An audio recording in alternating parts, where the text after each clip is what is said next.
Hi guys! Update again.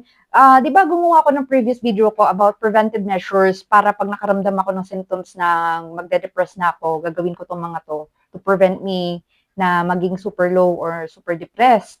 So may isa pa ako i-share sa inyo. Primary, ginawa ko talaga ang mga social media platforms ko na to para i-share yung experience ko as bipolar 1 na may mental health condition na hindi kayo nag-iisa. So, para i-share sa mundo at i-educate din ng mga taong mga walang alam about mental health issues or mental health sickness. Yan. Pero number 2 reasons ko guys is an online diary. It serves as my online diary kung anong nangyayari sa akin while on the journey of being a bipolar na nag-medicate na ako, anong nangyayari sa akin dati, anong nangyayari sa akin ngayon.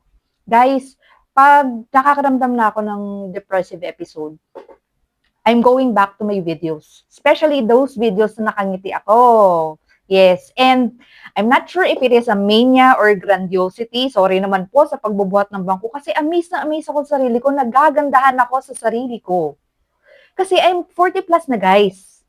I do not know how you look at me, but I do not see myself, my physical me, my face as a 40 plus woman. I'm not sure if it's a grandiosity or a mania. Yun. So I keep asking my husband, what do I look like? What do other tells about me? Yung mga ganon, yung pag nakikita ko ng mga kasama niya sa church.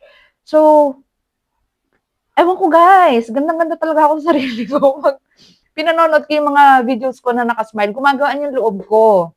Yan. So, yun lang guys. Oversharing and I don't care if you bash me or not. Sorry, gandang-ganda talaga ako sa sarili ko. Hindi ako nagme-makeup. I do not use filter. May filter man ako. Hindi pa rin natatakpan yung mga tigawat ko. Ayan.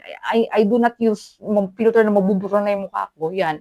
Natural light po kasi yung gamit ko. Yan. Nasa tapat ako ng window kaya ang ganda ng lightning pag nagbi-video ko.